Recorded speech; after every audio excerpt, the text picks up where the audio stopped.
Hello everyone, welcome to Voyage, and I know you use this video to fall asleep, so before that, like the video and subscribe to the channel. Also comment down where are you from and what time are you watching.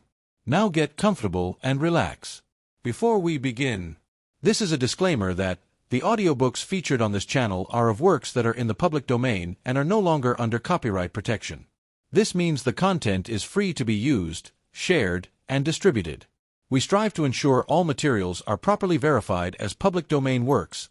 However, if you believe we've mistakenly included copyrighted content, please contact us immediately for removal. This content is provided for educational and entertainment purposes only. We do not claim ownership over any of the texts and aim to make these timeless works more accessible through audio format. Thank you for listening and supporting the preservation of classic literature. Clarimonde by Théophile Gautier, 1908. Brother, you ask me if I have ever loved. Yes. My story is a strange and terrible one, and though I am 66 years of age, I scarcely dare even now to disturb the ashes of that memory. To you I can refuse nothing, but I should not relate such a tale to any less experienced mind. So strange were the circumstances of my story, that I can scarcely believe myself to have ever actually been a party to them. For more than 3 years I remained the victim of a most singular and diabolical illusion. Poor country priest though I was, I led every night in a dream. Would to God it had been all a dream! A most worldly life, a damning life, a life of Sardanapalus. One single look too freely cast upon a woman well-nigh caused me to lose my soul. But finally, by the grace of God and the assistance of my patron saint, I succeeded in casting out the evil spirit that possessed me. My daily life was long interwoven with a nocturnal life of a totally different character. By day I was a priest of the Lord, occupied with prayer and sacred things. By night, from the instant that I closed my eyes, I became a young nobleman, a fine connoisseur in women, dogs, and horses, gambling, drinking, and blaspheming. And when I awoke at early daybreak, it seemed to me, on the other hand, that I had been sleeping, and had only dreamed that I was a priest. Of this somnambulistic life there now remains to me only the recollection of certain scenes and words which I cannot banish from my memory. But although I never actually left the walls of my presbytery, one would think to hear me speak that I were a man who, weary of all worldly pleasures, had become a religious, seeking to end a tempestuous life in the service of God, rather than a humble seminarist who has grown old in this obscure curacy, situated in the depths of the woods and even isolated from the life of the century. Yes, I have loved as none in the world ever loved, with an insensate and furious passion, so violent that I am astonished it did not cause my heart to burst asunder. Ah, what nights, what nights! From my earliest childhood I had felt a vocation to the priesthood, so that all my studies were directed with that idea in view. Up to the age of 24 my life had been only a prolonged novitiate. Having completed my course of theology, I successively received all the minor orders, and my superiors judged me worthy, despite my youth, to pass the last awful degree. My ordination was fixed for Easter week. I had never gone into the world. My world was confined by the walls of the college and the seminary. I knew in a vague sort of a way that there was something called woman, but I never permitted my thoughts to dwell on such a subject, and I lived in a state of perfect innocence. Twice a year only I saw my infirm and aged mother, and in those visits were comprised my sole relations with the outer world. I regretted nothing. I felt not the least hesitation at taking the last irrevocable step. I was filled with joy and impatience. Never did a betrothed lover count the slow hours with more feverish ardor. I slept only to dream that I was saying Mass. I believed there could be nothing in the world more delightful than to be a priest. I would have refused to be a king or a poet in preference. My ambition could conceive of no loftier aim. I tell you this in order to show you that what happened to me could not have happened in the natural order of things, and to enable you to understand that I was the victim of an inexplicable fascination. At last the great day came. I walked to the church with a step so light that I fancied myself sustained in air, or that I had wings upon my shoulders. I believed myself an angel, and wondered at the somber and thoughtful faces of my companions, for there were several of us. I had passed all the night in prayer, and was in a condition well-nigh bordering on ecstasy. The bishop, a venerable old man, seemed to me God the Father leaning over his eternity, and I beheld heaven through the vault of the temple. You well know the details of that ceremony, the benediction, the communion under both forms, the anointing of the palms of the hands with the oil of catechumens, and then the holy sacrifice offered in concert with the bishop. Ah, truly spake Job when he declared that the imprudent man is one who hath not made a covenant with his eyes. I accidentally lifted my head, which until then I had kept down, and beheld before me, so close that it seemed that I could have touched her, although she was actually a considerable distance from me and on the further side of the sanctuary railing. A young woman of extraordinary beauty, and attired with royal magnificence. It seemed as though scales had suddenly fallen from my eyes. I felt like a blind man who unexpectedly recovers his sight. The bishop, so radiantly glorious but an instant before, suddenly vanished away. The tapers paled upon their golden candlesticks like stars in the dawn, and a vast darkness seemed to fill the whole church. The charming creature appeared in bright relief against the background of that darkness, like some angelic revelation. She seemed herself radiant, and radiating light rather than receiving it. I lowered my eyelids, firmly resolved not to again open them, that I might not be influenced by external objects, for distraction had gradually taken possession of me until I hardly knew what I was doing. In another minute, nevertheless, I reopened my eyes, for through my eyelashes I still beheld her, all sparkling with prismatic colors, and surrounded with such a penumbra as one beholds in gazing at the sun. And gazing I felt opening within me gates that had until then remained closed. Vents long obstructed became all clear, permitting glimpses of unfamiliar perspectives within. Life suddenly made itself visible to me under a totally novel aspect. I felt as though I had just been born into a new world and a new order of things. A frightful anguish commenced to torture my heart as with red-hot pincers. Every successive minute seemed to me at once but a second and yet a century. Meanwhile the ceremony was proceeding, and I shortly found myself transported far from that world of which my newly born desires were furiously besieging the entrance. Nevertheless I answered yes when I wished to say no, though all within me protested against the violence done to my soul by my tongue. Some occult power seemed to force the words from my throat against my will. Thus it is, perhaps, that so many young girls walk to the altar firmly resolved to refuse in a startling manner the husband imposed upon them, and that yet not one ever fulfills her intention. Thus it is, doubtless, that so many poor novices take the veil, though they have resolved to tear it into shreds at the moment when called upon to utter the vows. One dares not thus cause so great a scandal to all present, nor deceive the expectation of so many people. All those eyes, all those wills seem to weigh down upon you like a cope of lead, and, moreover, measures have been so well taken. Everything has been so thoroughly arranged beforehand and after a fashion so evidently irrevocable, that the will yields to the weight of circumstances and utterly breaks down. As the ceremony proceeded, the features of the fair unknown changed their expression. Her look had at first been one of caressing tenderness. It changed to an air of disdain and of mortification, as though at not having been able to make itself understood. With an effort of will sufficient to have uprooted a mountain, I strove to cry out that I would not be a priest, but I could not speak. My tongue seemed nailed to my palate, and I found it impossible to express my will by the least syllable of negation. Though fully awake, I felt like one under the influence of a nightmare, who vainly strives to shriek out the one word upon which life depends. She seemed conscious of the martyrdom I was undergoing, and, as though to encourage me, she gave me a look replete with divinest promise. Her eyes were a poem. Their every glance was a song. She said to me, "If thou wilt be mine, I shall make thee happier than God himself in his paradise. The angels themselves will be jealous of thee. Tear off that funeral shroud in which thou art about to wrap thyself. I am beauty, I am youth, I am life. Come to me. Together we shall be love. Can Jehovah offer thee aught in exchange? Our lives will flow on like a dream, in one eternal kiss. Fling forth the wine of that chalice, and thou art free. I will conduct thee to the unknown isles. Thou shalt sleep in my bosom upon a bed of massy gold under a silver pavilion. For I love thee and would take thee away from thy God, before whom so many noble hearts pour forth floods of love which never reach even the steps of his throne." These words seemed to float to my ears in a rhythm of infinite sweetness, for her look was actually sonorous, and the utterances of her eyes were re-echoed in the depths of my heart as though living lips had breathed them into my life. I felt myself willing to renounce God, and yet my tongue mechanically fulfilled all the formalities of the ceremony.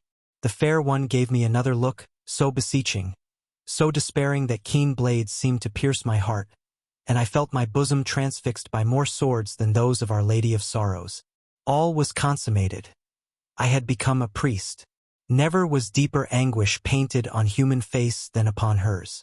The maiden who beholds her affianced lover suddenly fall dead at her side, the mother bending over the empty cradle of her child, Eve seated at the threshold of the gate of paradise, the miser who finds a stone substituted for his stolen treasure, the poet who accidentally permits the only manuscript of his finest work to fall into the fire, could not wear a look so despairing, so inconsolable.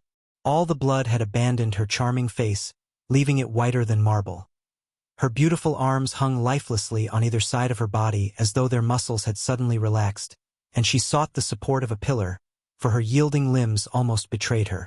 As for myself, I staggered toward the door of the church, livid as death, my forehead bathed with a sweat bloodier than that of Calvary. I felt as though I were being strangled. The vault seemed to have flattened down upon my shoulders, and it seemed to me that my head alone sustained the whole weight of the dome. As I was about to cross the threshold, a hand suddenly caught mine. A woman's hand! I had never till then touched the hand of any woman. It was cold as a serpent's skin, and yet its impress remained upon my wrist, burnt there as though branded by a glowing iron. It was she. Unhappy man! Unhappy man! What hast thou done? She exclaimed in a low voice, and immediately disappeared in the crowd.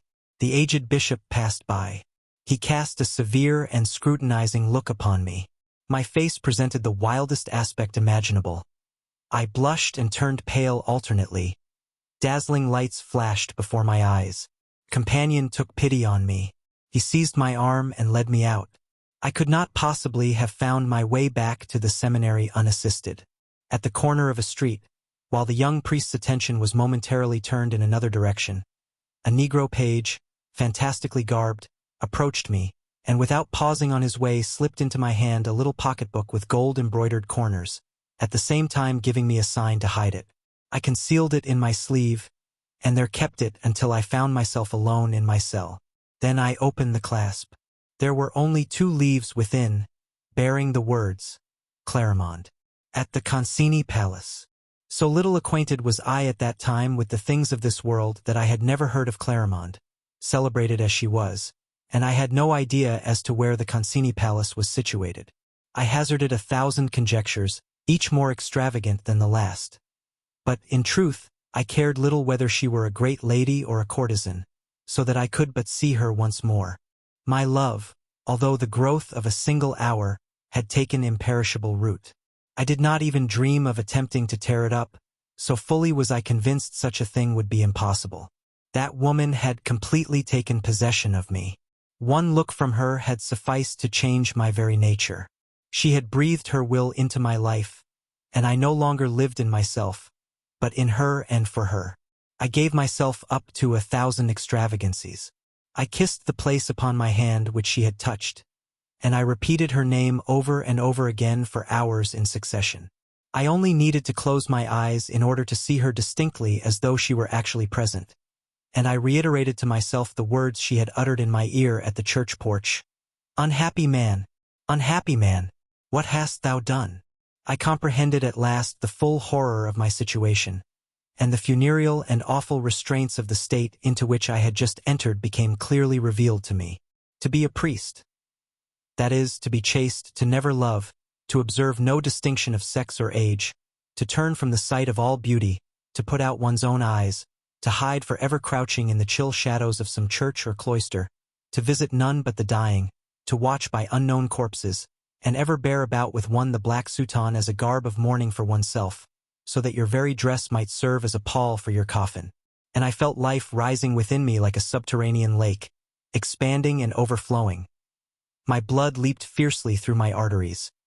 My long-restrained youth suddenly burst into active being, like the aloe which blooms but once in 100 years, and then bursts into blossom with a clap of thunder. What could I do in order to see Clarimonde once more? I had no pretext to offer for desiring to leave the seminary, not knowing any person in the city. I would not even be able to remain there but a short time, and was only waiting my assignment to the curacy which I must thereafter occupy. I tried to remove the bars of the window, but it was at a fearful height from the ground, and I found that as I had no ladder it would be useless to think of escaping thus. And, furthermore, I could descend thence only by night in any event, and afterward how should I be able to find my way through the inextricable labyrinth of streets? All these difficulties, which to many would have appeared altogether insignificant, were gigantic to me, a poor seminarist who had fallen in love only the day before for the first time, without experience, without money, without attire. Ah! Cried I to myself in my blindness. Were I not a priest I could have seen her every day. I might have been her lover, her spouse. Instead of being wrapped in this dismal shroud of mine, I would have had garments of silk and velvet, golden chains, a sword, and fair plumes like other handsome young cavaliers. My hair, instead of being dishonored by the tonsure, would flow down upon my neck in waving curls. I would have a fine waxed mustache. I would be a gallant. But 1 hour passed before an altar, a few hastily articulated words, had forever cut me off from the number of the living, and I had myself sealed down the stone of my own tomb. I had with my own hand bolted the gate of my prison. I went to the window. The sky was beautifully blue. The trees had donned their spring robes. Nature seemed to be making parade of an ironical joy. The place was filled with people, some going, others coming. Young beaux and young beauties were sauntering in couples toward the groves and gardens. Merry youths passed by, cheerily trolling refrains of drinking songs. It was all a picture of vivacity, life, animation, gaiety, which formed a bitter contrast with my mourning and my solitude. On the steps of the gate sat a young mother playing with her child. She kissed its little rosy mouth still impearled with drops of milk, and performed, in order to amuse it, 1,000 divine little puerilities such as only mothers know how to invent. The father, standing at a little distance, smiled gently upon the charming group, and with folded arms seemed to hug his joy to his heart. I could not endure that spectacle. I closed the window with violence, and flung myself on my bed, my heart filled with frightful hate and jealousy, and gnawed my fingers and my bed covers like a tiger that has passed 10 days without food.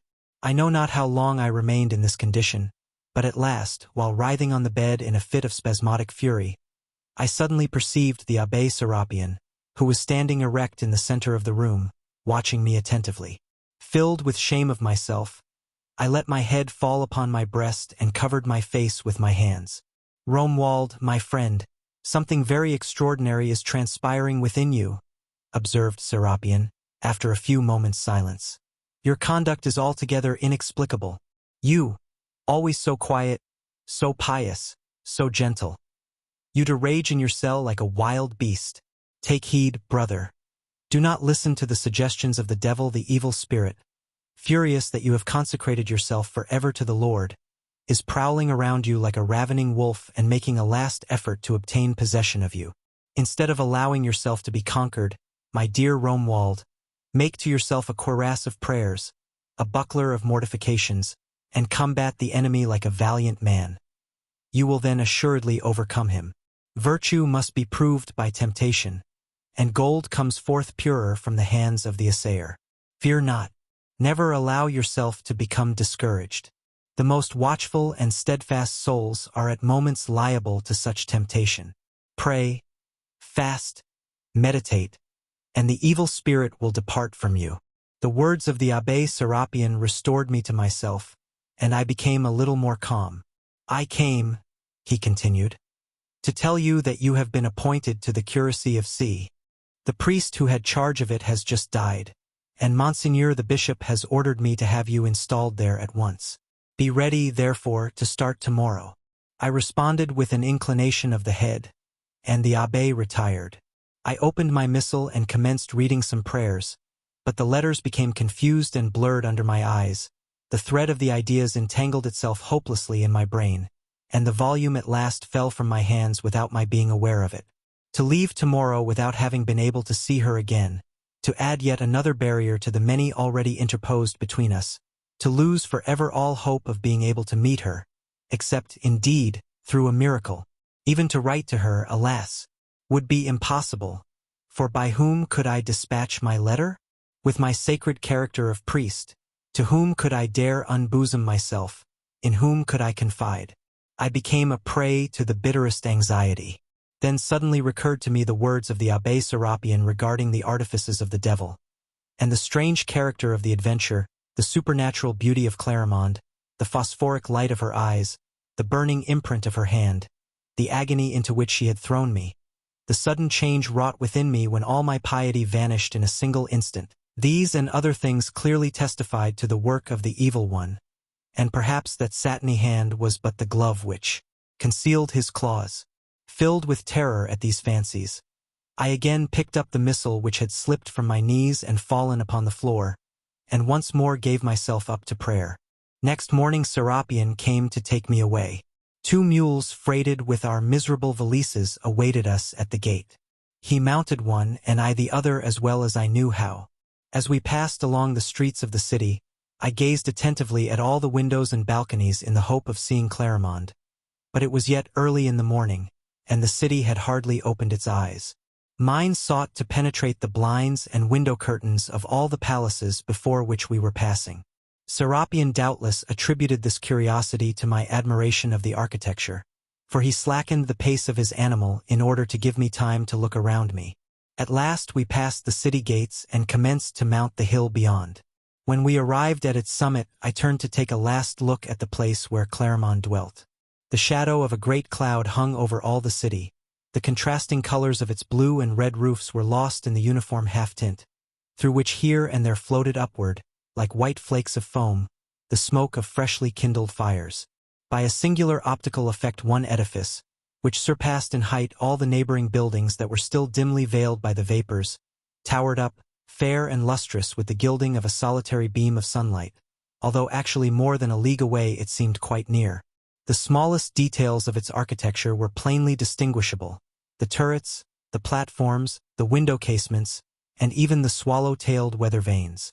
What is that palace I see over there, all lighted up by the sun? I asked Serapion. He shaded his eyes with his hand, and having looked in the direction indicated, replied, "It is the ancient palace which the Prince Concini has given to the courtesan Clarimonde.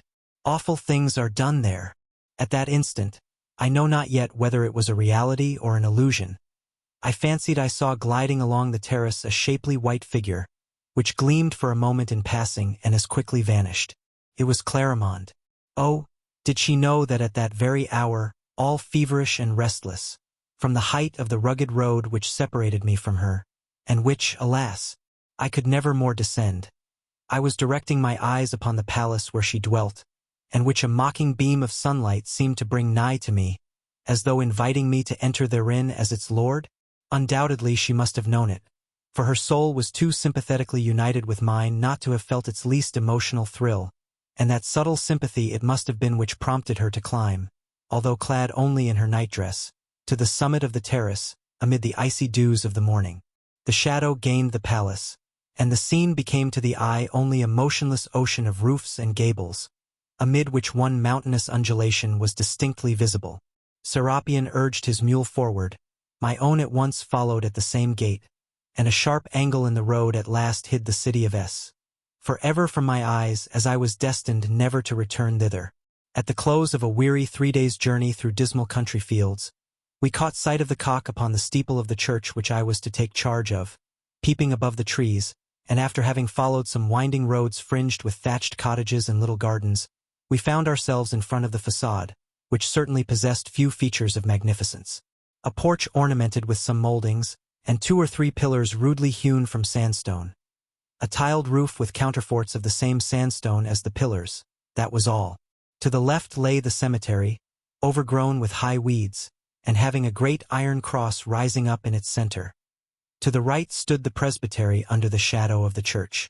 It was a house of the most extreme simplicity and frigid cleanliness. We entered the enclosure. A few chickens were picking up some oats scattered upon the ground. Accustomed, seemingly, to the black habit of ecclesiastics, they showed no fear of our presence and scarcely troubled themselves to get out of our way. A hoarse, wheezy barking fell upon our ears, and we saw an aged dog running toward us. It was my predecessor's dog.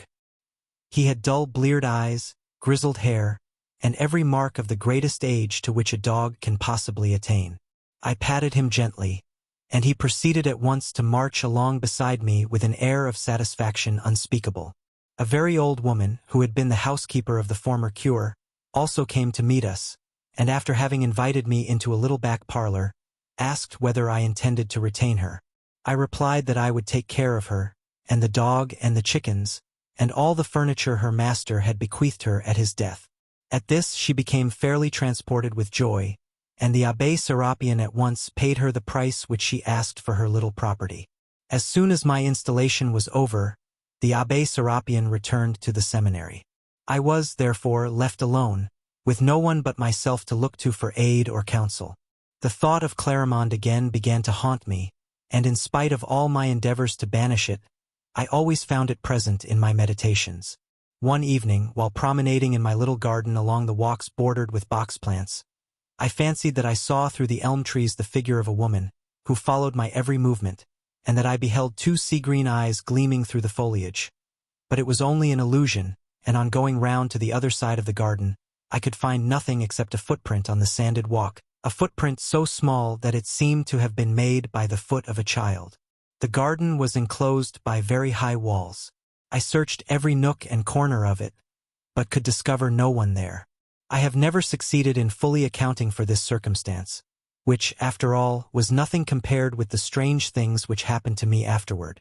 For a whole year I lived thus, filling all the duties of my calling with the most scrupulous exactitude, praying and fasting, exhorting and lending ghostly aid to the sick, and bestowing alms even to the extent of frequently depriving myself of the very necessaries of life.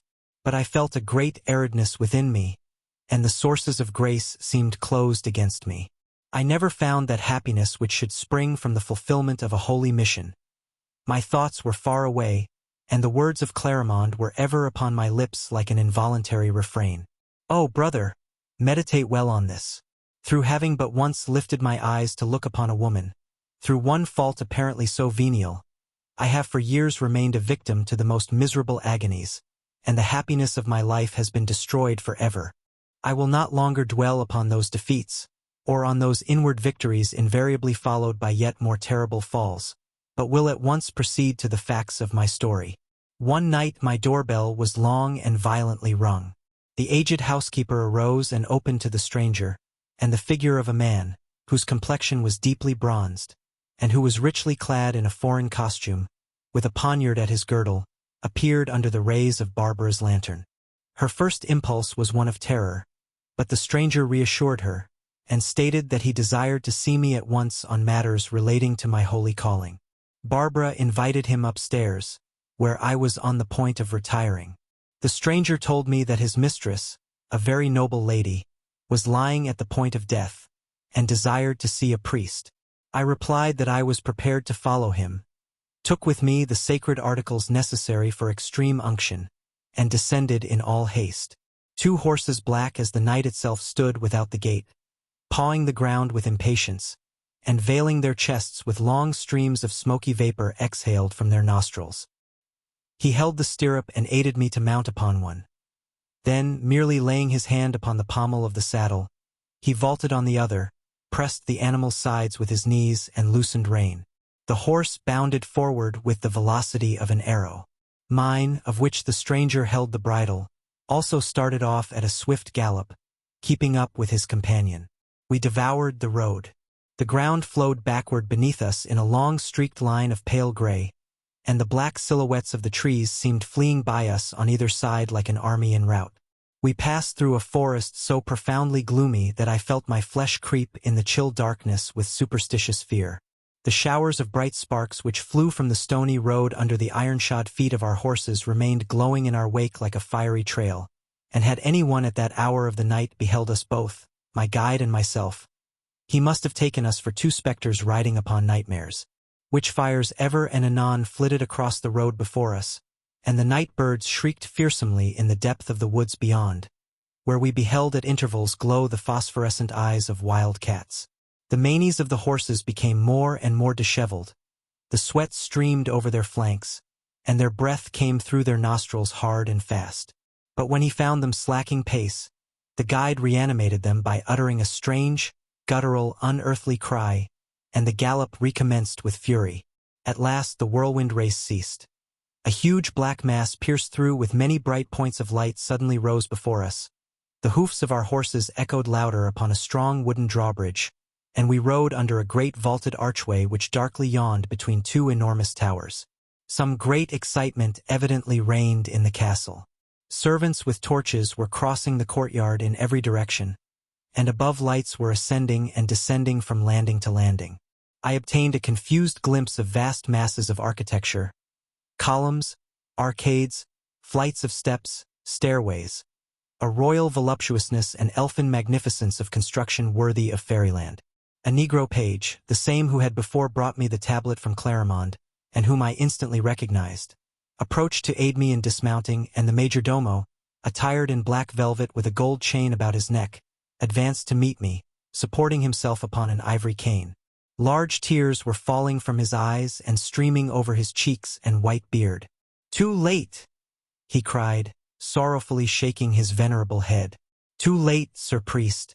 But if you have not been able to save the soul, come at least to watch by the poor body." He took my arm and conducted me to the death chamber.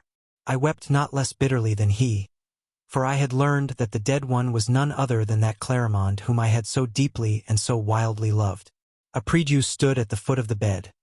A bluish flame flickering in a bronze pattern filled all the room with a wan, deceptive light, here and there bringing out in the darkness at intervals some projection of furniture or cornice. In a chiseled urn upon the table there was a faded white rose, whose leaves, excepting one that still held, had all fallen, like odorous tears, to the foot of the vase. A broken black mask, a fan, and disguises of every variety, which were lying on the armchairs, bore witness that death had entered suddenly and unannounced into that sumptuous dwelling. Without daring to cast my eyes upon the bed, I knelt down and commenced to repeat the psalms for the dead, with exceeding fervor, thanking God that he had placed the tomb between me and the memory of this woman, so that I might thereafter be able to utter her name in my prayers as a name forever sanctified by death. But my fervor gradually weakened, and I fell insensibly into a reverie. That chamber bore no semblance to a chamber of death. In lieu of the fetid and cadaverous odors which I had been accustomed to breathe during such funereal vigils, a languorous vapor of oriental perfume, I know not what amorous odor of woman, softly floated through the tepid air. That pale light seemed rather a twilight gloom contrived for voluptuous pleasure, than a substitute for the yellow flickering watch-tapers which shine by the side of corpses. I thought upon the strange destiny which enabled me to meet Clarimonde again at the very moment when she was lost to me forever, and a sigh of regretful anguish escaped from my breast. Then it seemed to me that someone behind me had also sighed, and I turned round to look. It was only an echo, but in that moment my eyes fell upon the bed of death which they had till then avoided. The red damask curtains, decorated with large flowers worked in embroidery and looped up with gold bullion, permitted me to behold the fair dead, lying at full length, with hands joined upon her bosom. She was covered with a linen wrapping of dazzling whiteness, which formed a strong contrast with the gloomy purple of the hangings, and was of so fine a texture that it concealed nothing of her body's charming form, and allowed the eye to follow those beautiful outlines, undulating like the neck of a swan, which even death had not robbed of their supple grace. She seemed an alabaster statue executed by some skillful sculptor to place upon the tomb of a queen, or rather, perhaps, like a slumbering maiden over whom the silent snow had woven a spotless veil. I could no longer maintain my constrained attitude of prayer. The air of the alcove intoxicated me, that febrile perfume of half-faded roses penetrated my very brain, and I commenced to pace restlessly up and down the chamber, pausing at each turn before the bier to contemplate the graceful corpse lying beneath the transparency of its shroud. Wild fancies came thronging to my brain. I thought to myself that she might not, perhaps, be really dead, that she might only have feigned death for the purpose of bringing me to her castle, and then declaring her love. At one time I even thought I saw her foot move under the whiteness of the coverings, and slightly disarrange the long straight folds of the winding sheet. And then I asked myself, is this indeed Clarimonde? What proof have I that it is she? Might not that black page have passed into the service of some other lady? Surely, I must be going mad to torture and afflict myself thus. But my heart answered with a fierce throbbing, "It is she! It is she indeed!" I approached the bed again, and fixed my eyes with redoubled attention upon the object of my incertitude. Ah, must I confess it? That exquisite perfection of bodily form, although purified and made sacred by the shadow of death, affected me more voluptuously than it should have done, and that repose so closely resembled slumber that one might well have mistaken it for such. I forgot that I had come there to perform a funeral ceremony. I fancied myself a young bridegroom entering the chamber of the bride, who all modestly hides her fair face, and through coyness seeks to keep herself wholly veiled. Heartbroken with grief, yet wild with hope, shuddering at once with fear and pleasure, I bent over her and grasped the corner of the sheet. I lifted it back, holding my breath all the while through fear of waking her. My arteries throbbed with such violence that I felt them hiss through my temples, and the sweat poured from my forehead in streams, as though I had lifted a mighty slab of marble. There, indeed, lay Clarimonde, even as I had seen her at the church on the day of my ordination. She was not less charming than then. With her, death seemed but a last coquetry. The pallor of her cheeks, the less brilliant carnation of her lips, her long eyelashes lowered and relieving their dark fringe against that white skin, lent her an unspeakably seductive aspect of melancholy chastity and mental suffering. Her long loose hair, still intertwined with some little blue flowers, made a shining pillow for her head, and veiled the nudity of her shoulders with its thick ringlets. Her beautiful hands, purer, more diaphanous than the host, were crossed on her bosom in an attitude of pious rest and silent prayer, which served to counteract all that might have proven otherwise too alluring, even after death, in the exquisite roundness and ivory polish of her bare arms from which the pearl bracelets had not yet been removed. I remained long in mute contemplation, and the more I gazed, the less could I persuade myself that life had really abandoned that beautiful body forever. I do not know whether it was an illusion or a reflection of the lamplight, but it seemed to me that the blood was again commencing to circulate under that lifeless pallor, although she remained all motionless. I laid my hand lightly on her arm. It was cold, but not colder than her hand on the day when it touched mine at the portals of the church. I resumed my position, bending my face above her, and bathing her cheek with the warm dew of my tears. Ah, what bitter feelings of despair and helplessness! What agonies unutterable did I endure in that long watch! Vainly did I wish that I could have gathered all my life into one mass, that I might give it all to her, and breathe into her chill remains the flame which devoured me. The night advanced, and feeling the moment of eternal separation approach, I could not deny myself the last sad sweet pleasure of imprinting a kiss upon the dead lips of her who had been my only love. Oh, miracle! A faint breath mingled itself with my breath, and the mouth of Clarimonde responded to the passionate pressure of mine. Her eyes unclosed, and lighted up with something of their former brilliancy. She uttered a long sigh, and uncrossing her arms, passed them around my neck with a look of ineffable delight. "Ah, it is thou, Romuald," she murmured in a voice languishingly sweet as the last vibrations of a harp. "What ailed thee, dearest? I waited so long for thee that I am dead. But we are now betrothed. I can see thee and visit thee. Adieu, Romuald, adieu. I love thee. That is all I wish to tell thee, and I give thee back the life which thy kiss for a moment recalled. We shall soon meet again." Her head fell back, but her arms yet encircled me, as though to retain me still. A furious whirlwind suddenly burst in the window and entered the chamber. The last remaining leaf of the white rose for a moment palpitated at the extremity of the stalk like a butterfly's wing. Then it detached itself and flew forth through the open casement, bearing with it the soul of Clarimonde. The lamp was extinguished, and I fell insensible upon the bosom of the beautiful dead. When I came to myself again, I was lying on the bed in my little room at the presbytery, and the old dog of the former cure was licking my hand, which had been hanging down outside of the covers. Barbara, all trembling with age and anxiety, was busying herself about the room, opening and shutting drawers, and emptying powders into glasses. On seeing me open my eyes, the old woman uttered a cry of joy, the dog yelped and wagged his tail, but I was still so weak that I could not speak a single word or make the slightest motion. Afterward I learned that I had lain thus for 3 days, giving no evidence of life beyond the faintest respiration. Those 3 days do not reckon in my life, nor could I ever imagine whither my spirit had departed during those 3 days. I have no recollection of aught relating to them. Barbara told me that the same copper-complexioned man who came to seek me on the night of my departure from the presbytery had brought me back the next morning in a close litter, and departed immediately afterward. When I became able to collect my scattered thoughts, I reviewed within my mind all the circumstances of that fateful night. At first I thought I had been the victim of some magical illusion, but ere long the recollection of other circumstances, real and palpable in themselves, came to forbid that supposition.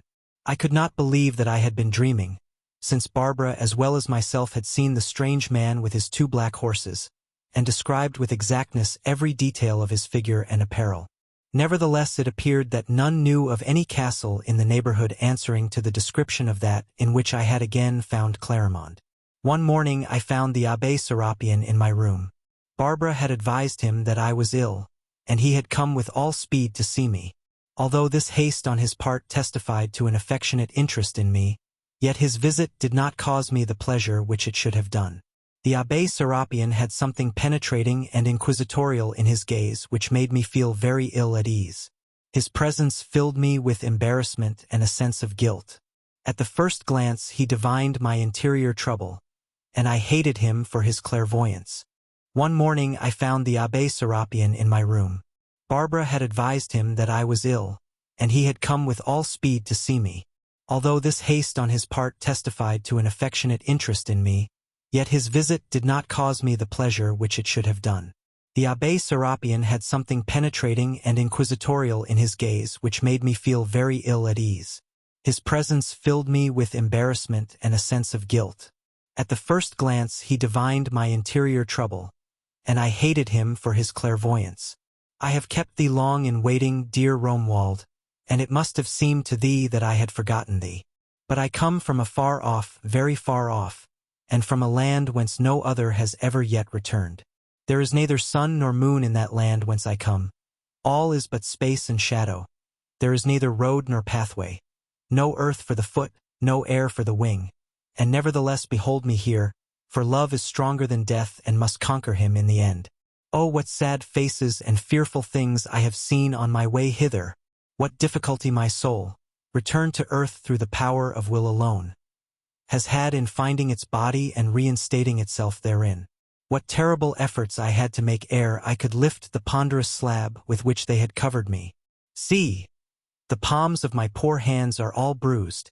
Kiss them, sweet love, that they may be healed. She laid the cold palms of her hands upon Ray's mouth, one after the other.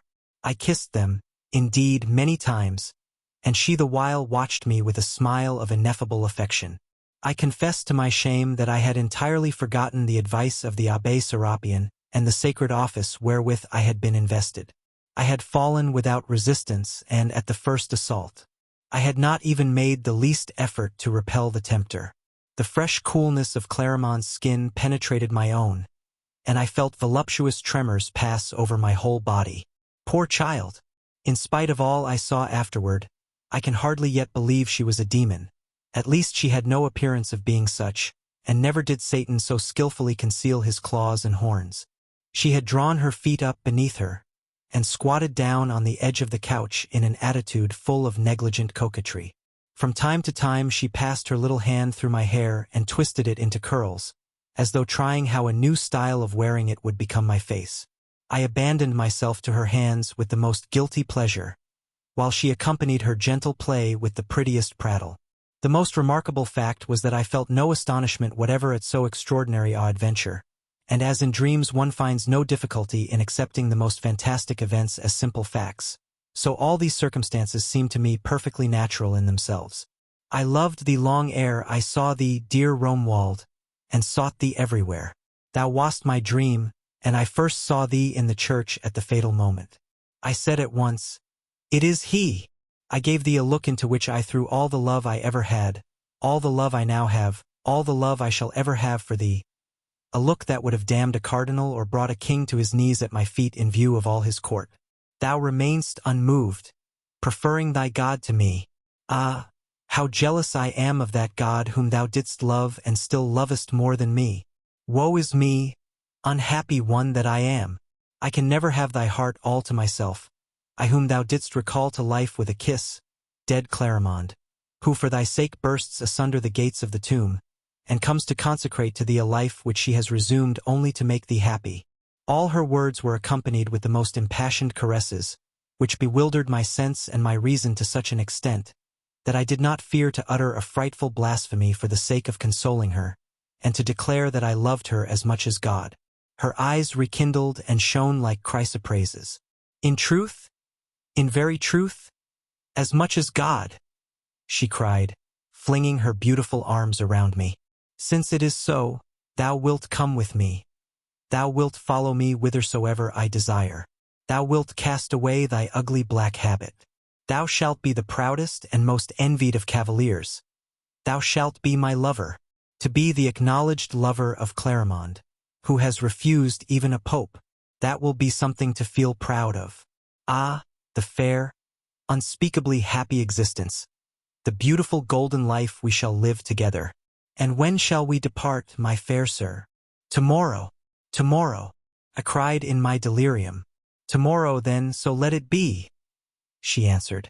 In the meanwhile I shall have opportunity to change my toilet, for this is a little too light and in no wise suited for a voyage. I must also forthwith notify all my friends who believe me dead, and mourn for me as deeply as they are capable of doing.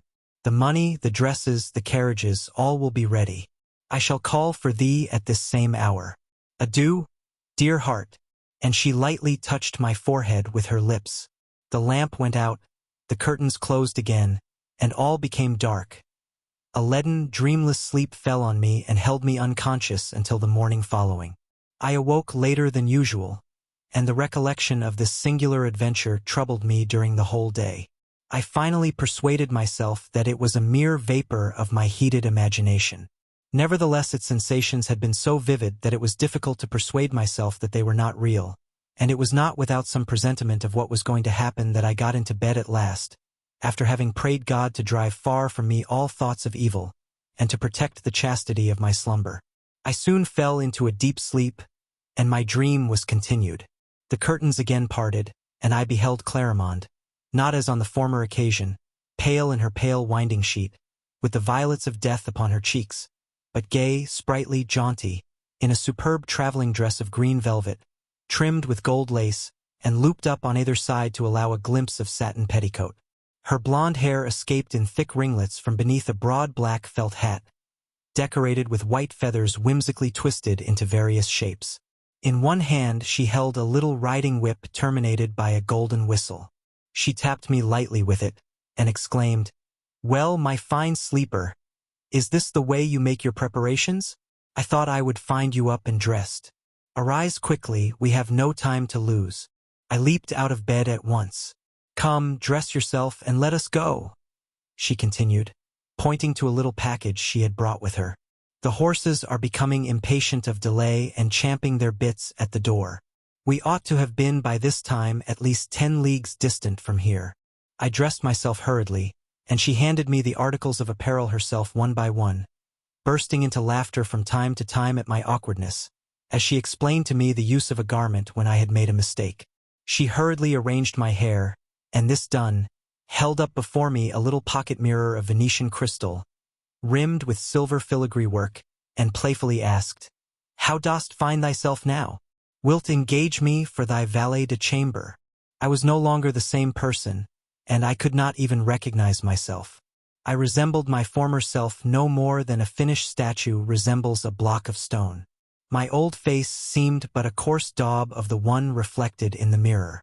I was handsome, and my vanity was sensibly tickled by the metamorphosis. That elegant apparel, that richly embroidered vest had made of me a totally different personage, and I marveled at the power of transformation owned by a few yards of cloth cut after a certain pattern. The spirit of my costume penetrated my very skin, and within 10 minutes more I had become something of a coxcomb.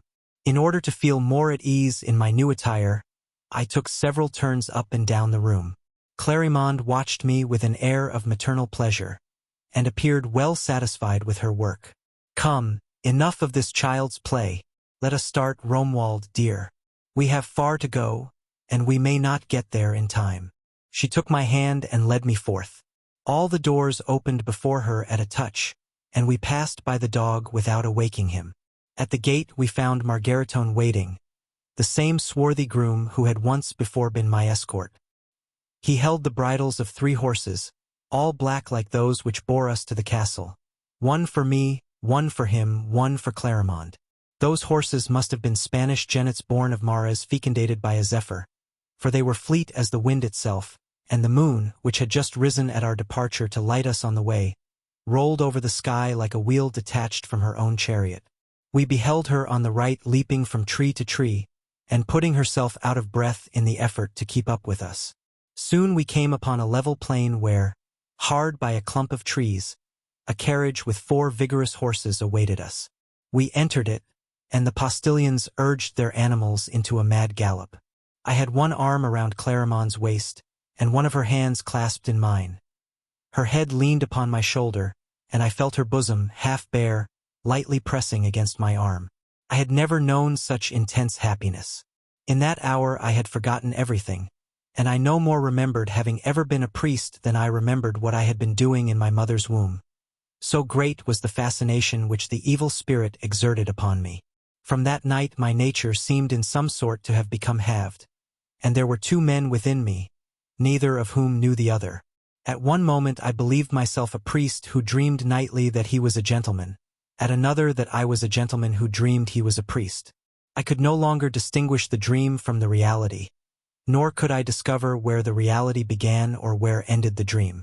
The exquisite young lord and libertine railed at the priest. The priest loathed the dissolute habits of the young lord. 2 spirals entangled and confounded the one with the other, yet never touching, would afford a fair representation of this bicephalic life which I lived. Despite the strange character of my condition, I do not believe that I ever inclined, even for a moment, to madness. I always retained with extreme vividness all the perceptions of my 2 lives. Only there was one absurd fact which I could not explain to myself, namely, that the consciousness of the same individuality existed in 2 men so opposite in character. It was an anomaly for which I could not account, whether I believed myself to be the cure of the little village of C, or il Signor Romualdo, the titled lover of Clarimonde.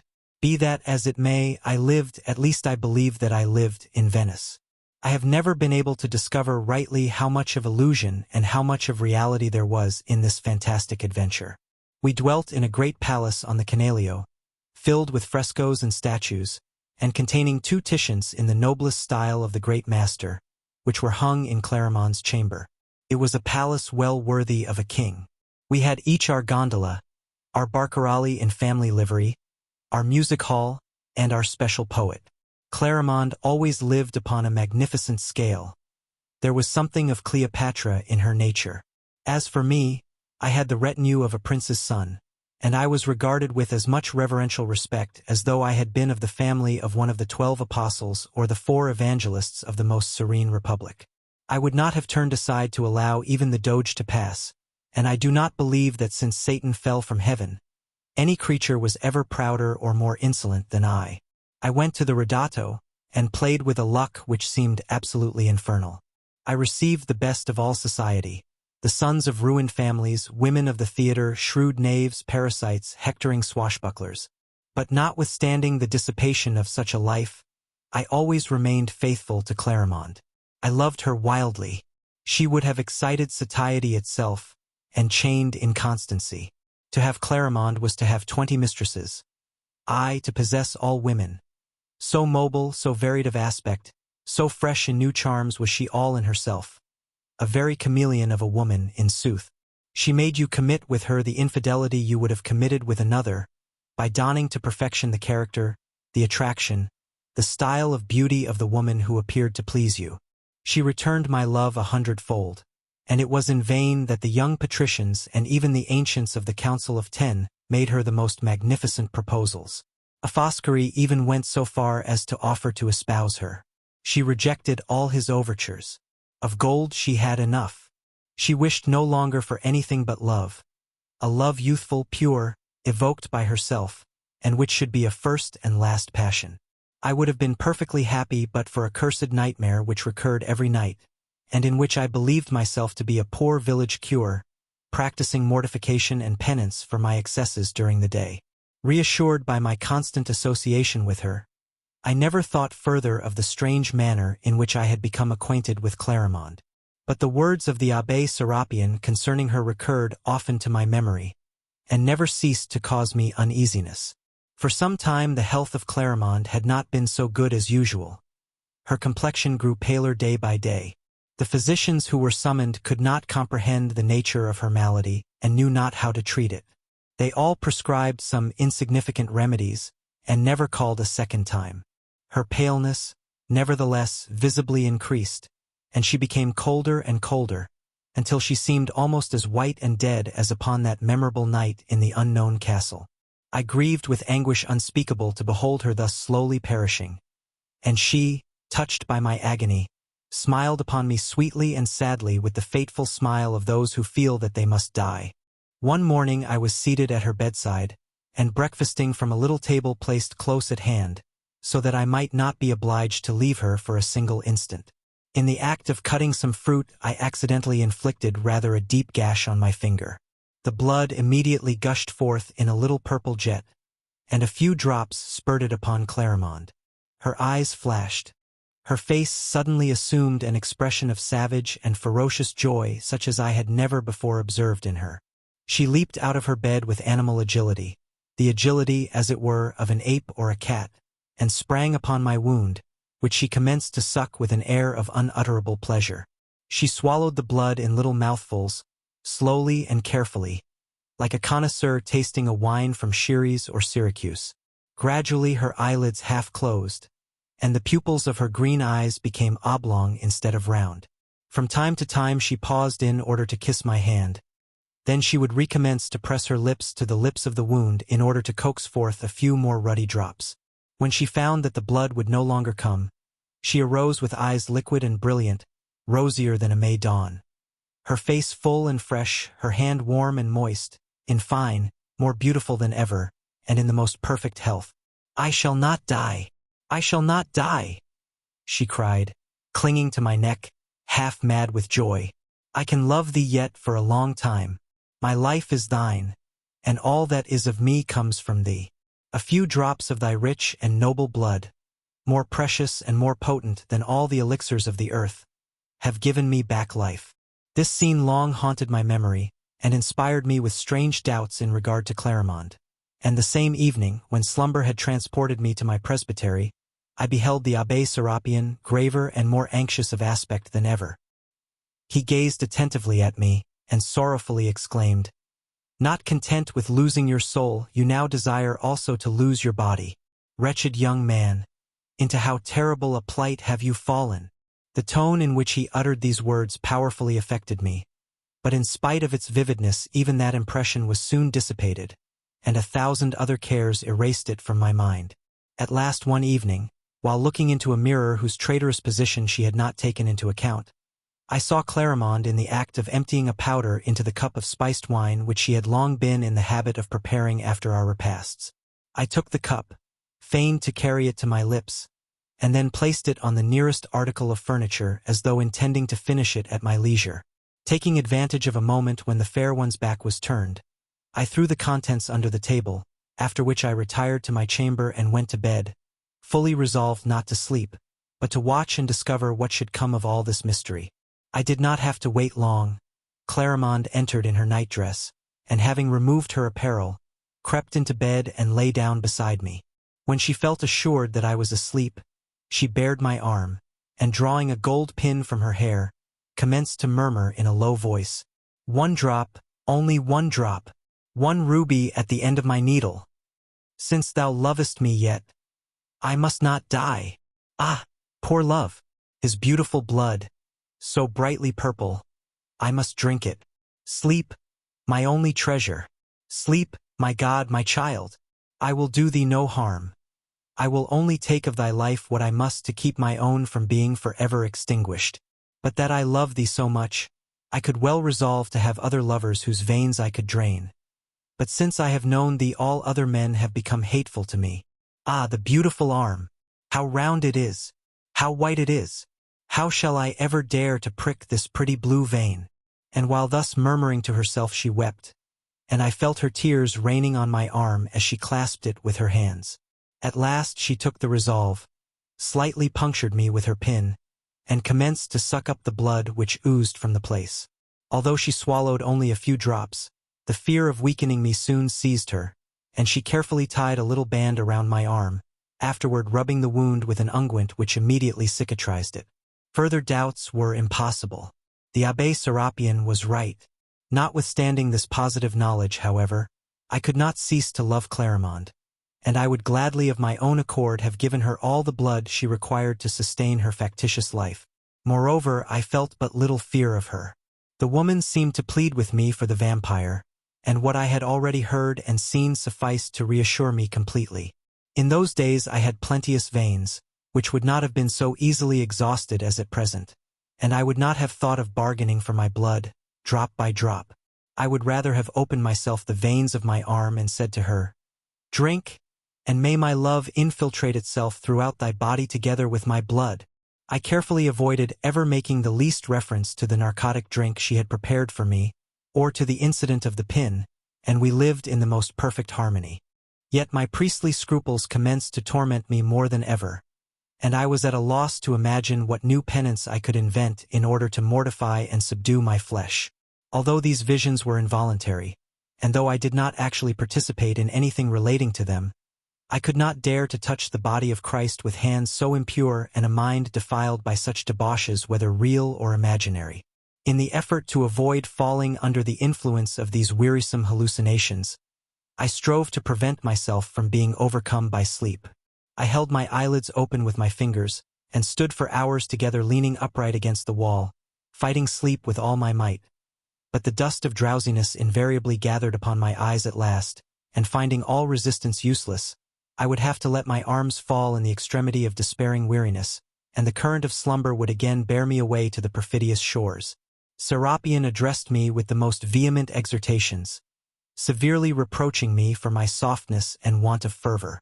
Finally, one day when I was more wretched than usual, he said to me, "There is but one way by which you can obtain relief from this continual torment, and though it is an extreme measure it must be made use of. Violent diseases require violent remedies. I know where Clarimonde is buried. It is necessary that we shall disinter her remains, and that you shall behold in how pitiable a state the object of your love is. Then you will no longer be tempted to lose your soul for the sake of an unclean corpse devoured by worms, and ready to crumble into dust. That will assuredly restore you to yourself." For my part, I was so tired of this double life that I at once consented, desiring to ascertain beyond a doubt whether a priest or a gentleman had been the victim of delusion. I had become fully resolved either to kill one of the two men within me for the benefit of the other, or else to kill both, for so terrible an existence could not last long and be endured.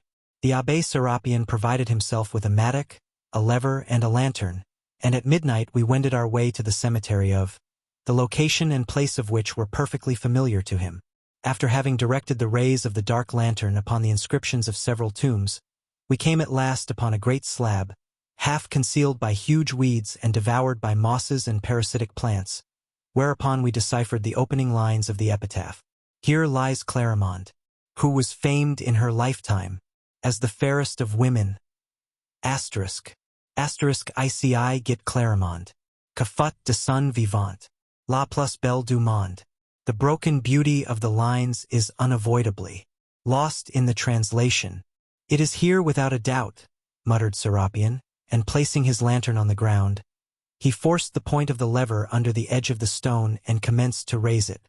The stone yielded, and he proceeded to work with the mattock.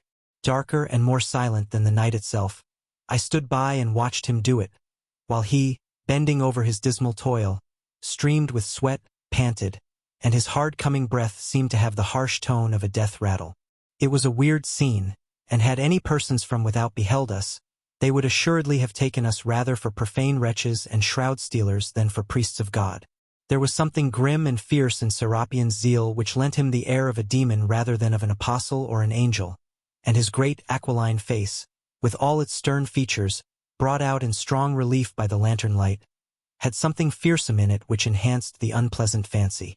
I felt an icy sweat come out upon my forehead in huge beads, and my hair stood up with a hideous fear. Within the depths of my own heart I felt that the act of the austere Serapion was an abominable sacrilege, and I could have prayed that a triangle of fire would issue from the entrails of the dark clouds, heavily rolling above us, to reduce him to cinders. The owls which had been nestling in the cypress trees, startled by the gleam of the lantern, flew against it from time to time, striking their dusty wings against its panes, and uttering plaintive cries of lamentation. Wild foxes yelped in the far darkness, and 1,000 sinister noises detached themselves from the silence. At last Serapion's mattock struck the coffin itself, making its planks re-echo with a deep sonorous sound, with that terrible sound nothingness utters when stricken. He wrenched apart and tore up the lid, and I beheld Clarimonde, pallid as a figure of marble, with hands joined. Her white winding sheet made but one fold from her head to her feet. A little crimson drop sparkled like a speck of dew at one corner of her colorless mouth. Serapion, at this spectacle, burst into fury. "Ah, thou art here, demon, impure courtesan, drinker of blood and gold." And he flung holy water upon the corpse and the coffin, over which he traced the sign of the cross with his sprinkler. Poor Clarimonde had no sooner been touched by the blessed spray than her beautiful body crumbled into dust, and became only a shapeless and frightful mass of cinders and half-calcined bones. "Behold your mistress, my lord Romuald," cried the inexorable priest, as he pointed to these sad remains. "Will you be easily tempted after this to promenade on the Lido or at Fusina with your beauty?" I covered my face with my hands. A vast ruin had taken place within me. I returned to my presbytery, and the noble Lord Romuald, the lover of Clarimonde, separated himself from the poor priest with whom he had kept such strange company so long. But once only, the following night, I saw Clarimonde. She said to me, as she had said the first time at the portals of the church, unhappy man, what hast thou done? Wherefore have hearkened to that imbecile priest? Wert thou not happy? And what harm had I ever done thee that thou shouldst violate my poor tomb, and lay bare the miseries of my nothingness? All communication between our souls and our bodies is henceforth forever broken. Adieu. Thou wilt yet regret me. She vanished in air as smoke, and I never saw her more. Alas, she spoke truly indeed. I have regretted her more than once, and I regret her still. My soul's peace has been very dearly bought. The love of God was not too much to replace such a love as hers. And this, brother, is the story of my youth. Never gaze upon a woman, and walk abroad only with eyes ever fixed upon the ground. For however chaste and watchful one may be, the error of a single moment is enough to make one lose eternity. Lose eternity. The end.